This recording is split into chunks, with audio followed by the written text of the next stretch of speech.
എല്ലാവർക്കും യേശുക്രിസ്തുവിൻ്റെ നാമത്തിൽ സ്നേഹവന്ദനം. ഇന്ന് നാം സങ്കീർത്തനം 13, 14, 15, 16, 17 അധ്യായങ്ങൾ വായിക്കാം. ദൈവം നമ്മുടെ ഹൃദയങ്ങളെ അനുഗ്രഹിക്കട്ടെ. സങ്കീർത്തനം 13 അധ്യായം. യഹോവേ, എത്രത്തോളം നീ എന്നെ മറന്നുകൊണ്ടിരിക്കും? നീ എത്രത്തോളം നിന്റെ മുഖത്തെ ഞാൻ കാണാതെ വണ്ണം മറയ്ക്കും?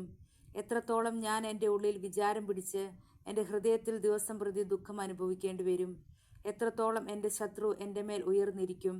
എൻ്റെ ദൈവമായ യഹോവേ, കടാക്ഷിക്കണമേ, എനിക്ക് ഉത്തരം അരുളണമേ. ഞാൻ മരണനിദ്ര പ്രാപിക്കാതിരിപ്പാൻ എൻ്റെ കണ്ണുകളെ പ്രകാശിപ്പിക്കണമേ. ഞാൻ അവനെ തോൽപ്പിച്ച് കളഞ്ഞുവെന്ന് എൻ്റെ ശത്രു പറയരുതേ. ഞാൻ ഭ്രമിച്ചു പോകുന്നതിനാൽ എൻ്റെ വൈരികൾ ഉല്ലസിക്കുകയുമരുതേ. ഞാനോ നിന്റെ കരുണയിൽ ആശ്രയിക്കുന്നു. എൻ്റെ ഹൃദയം നിന്റെ രക്ഷയിൽ ആനന്ദിക്കും. യഹോവ എനിക്ക് നന്മ ചെയ്തിരിക്കൊണ്ട് ഞാൻ അവന് പാട്ടുപാടും.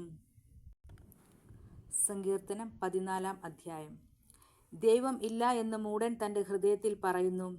അവർ വഷളന്മാരായി മ്ലേച്ഛത പ്രവർത്തിക്കുന്നു. നന്മ ചെയ്യുന്നവൻ ആരുമില്ല. ദൈവത്തെ അന്വേഷിക്കുന്ന ബുദ്ധിമാനുണ്ടോ എന്ന് കാണുവാൻ യഹോവ സ്വർഗത്തിൽ നിന്ന് മനുഷ്യപുത്രന്മാരെ നോക്കുന്നു. എല്ലാവരും വഴിതെറ്റി ഒരുപോലെ കൊള്ളരുതാത്തവരായി തീർന്നു.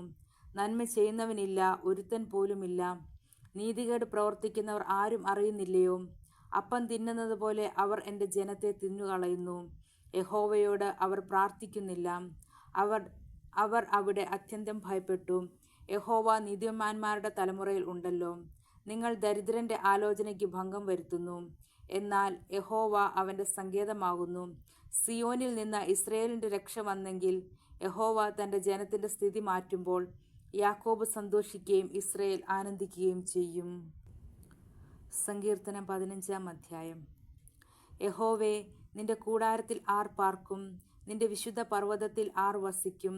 നിഷ്കളങ്കനായി നടന്ന് നീതി പ്രവർത്തിക്കുകയും ഹൃദയപൂർവ്വം സത്യം സംസാരിക്കുകയും ചെയ്യുന്നവൻ, നാവുകൊണ്ട് കുരുള പറയാതെയും തൻ്റെ കൂട്ടുകാരനോട് ദോഷം ചെയ്യാതെയും കൂട്ടുകാരന് അപമാനം വരുത്താതെയും ഇരിക്കുന്നവൻ, വഷളനെ നിന്ദനായി എണ്ണുകയും യഹോവ ഭക്തന്മാരെ ബഹുമാനിക്കുകയും ചെയ്യുന്നവൻ, സത്യം ചെയ്തിട്ട് ഛേദം വന്നാലും മാറാത്തവൻ, തൻ്റെ ദ്രവ്യം പലിശയ്ക്ക് കൊടുക്കാതെയും കുറ്റമില്ലാത്തവന് വിരോധമായി കൈക്കൂലി വാങ്ങാതെയും ഇരിക്കുന്നവൻ, ഇങ്ങനെ ചെയ്യുന്നവൻ ഒരു നാളും കുലുങ്ങിപ്പോവുകയില്ല.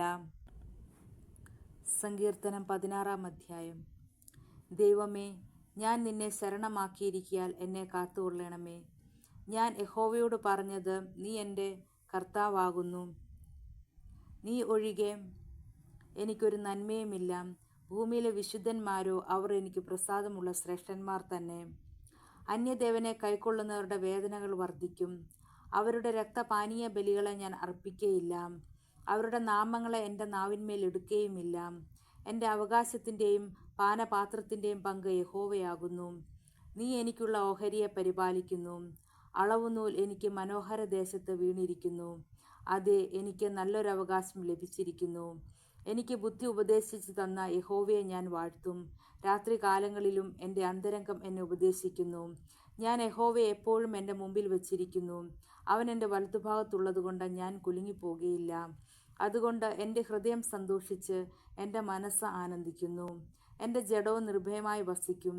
നീ എൻ്റെ പ്രാണനെ പാതാളത്തിൽ വിടുകയില്ല. നിന്റെ പരിശുദ്ധനെ ദ്രവത്വം കാണുവാൻ സമ്മതിക്കുകയുമില്ല. ജീവന്റെ വഴി നീ എനിക്ക് കാണിച്ചു തരും. നിന്റെ സന്നിധിയിൽ സന്തോഷപൂർണ്ണതയും നിന്റെ വലത്തുഭാഗത്ത് എന്നും പ്രമോദങ്ങളും ഉണ്ട്. ഇനി സങ്കീർത്തനം 17 അധ്യായം. യഹോവേ, ന്യായത്തെ കേൾക്കണമേ. എൻ്റെ നിലവിളി ശ്രദ്ധിക്കണമേ. കപടമില്ലാത്ത അധരങ്ങളിൽ നിന്നുള്ള എൻ്റെ പ്രാർത്ഥനയെ ചെവിക്കൊള്ളണമേ. എനിക്കുള്ള വിധി നിന്റെ സന്നിധിയിൽ നിന്ന് പുറപ്പെടട്ടെ. നിന്റെ കണ്ണ് നേർ കാണുമാറാകട്ടെ. നീ എൻ്റെ ഹൃദയത്തെ ശോധന ചെയ്ത് രാത്രിയിൽ എന്നെ സന്ദർശിച്ചു. നീ എന്നെ പരീക്ഷിച്ച് ദുരുദ്ദേശമൊന്നും കണ്ടെത്തുന്നില്ല. എൻ്റെ വായ് ലംഘനം ചെയ്യുകയില്ല എന്ന് ഞാൻ ഉറച്ചിരിക്കുന്നു. മനുഷ്യരുടെ പ്രവൃത്തികളെ കണ്ടിട്ട് ഞാൻ നിന്റെ അധരങ്ങളുടെ വചനത്താൽ നിഷ്ഠൂരൻ്റെ പാതകളെ സൂക്ഷിച്ചൊഴിഞ്ഞിരിക്കുന്നു. എൻ്റെ നടപ്പ് നിന്റെ ചുവടുകളിൽ തന്നെ ആയിരുന്നു. എൻ്റെ കാൽ വഴുതിയതുമില്ല. ദൈവമേ, ഞാൻ നിന്നോട് അപേക്ഷിച്ചിരിക്കുന്നു. നീ എനിക്ക് ഉത്തരമരുളുമല്ലോ. നിന്റെ ചെവി എങ്കിലേക്ക് ചായ്ച്ച് എൻ്റെ അപേക്ഷ കേൾക്കണമേ. നിന്നെ ശരണമാക്കുന്നവരെ അവരോട് എതിർക്കുന്നവരുടെ കയ്യിൽ നിന്ന് നിന്റെ വലം കൈയാൽ രക്ഷിക്കുന്നവനായുള്ളവേ, നിന്റെ അത്ഭുതകാരുണ്യം കാണിക്കണമേ. കണ്ണിൻ്റെ കൃഷ്ണമണി പോലെ എന്നെ കാക്കണമേ. എന്നെ കൊള്ളയിടുന്ന ദുഷ്ടന്മാരും എന്നെ ചുറ്റിവളയുന്ന പ്രാണശത്രുക്കളും എന്നെ പിടിക്കാതെ വണ്ണം നിന്റെ ചിറകിൻ്റെ നിഴലിൽ എന്നെ മറച്ചുകൊള്ളണമേ. അവർ തങ്ങളുടെ ഹൃദയത്തെ അടച്ചിരിക്കുന്നു, വായ്കൊണ്ട് വമ്പു പറയുന്നു. അവർ ഇപ്പോൾ ഞങ്ങളുടെ കാലടി തുടർന്ന് ഞങ്ങളെ വളഞ്ഞിരിക്കുന്നു. ഞങ്ങളെ നിലത്ത് തള്ളിയിടുവാൻ ദൃഷ്ടി വയ്ക്കുന്നു. കടിച്ചു കീറുവാൻ കൊതിക്കുന്ന സിംഹം പോലെയും മറവിടങ്ങളിൽ പതിയിരിക്കുന്ന ബാലസിംഹം പോലെയും തന്നെ. യഹോവേ, എഴുന്നേറ്റ് അവനോടെതിർത്ത് അവനെ തള്ളിയിടണമേ. യഹോവേ, എൻ്റെ പ്രാണനെ നിന്റെ വാൾകൊണ്ട് ദുഷ്ടൻ്റെ കയ്യിൽ നിന്നും തൃക്കൈ കൊണ്ട് ലൗകിക പുരുഷന്മാരുടെ വശത്തു നിന്നും വിടുവിക്കണമേ. അവരുടെ ഓഹരി ഈ ആയുസ്സിലത്രേ. നിന്റെ സമ്പത്ത് കൊണ്ട് നീ അവരുടെ വയറ് നിറയ്ക്കുന്നു. അവർക്ക് പുത്രസമ്പത്ത് ധാരാളമുണ്ട്. തങ്ങളുടെ ധനശിഷ്ടം അവർ കുഞ്ഞുങ്ങൾക്ക് വച്ചേക്കുന്നു. ഞാനോ നീതിയിൽ നിന്റെ മുഖത്തെ കാണും. ഞാൻ ഉണരുമ്പോൾ നിന്റെ രൂപം കണ്ട് തൃപ്തനാകും. ഈ വചനങ്ങൾ കേട്ട എല്ലാവർക്കും നന്ദി. ദൈവം നിങ്ങളെ സമൃദ്ധിയായി അനുഗ്രഹിക്കട്ടെ. ആമേൻ.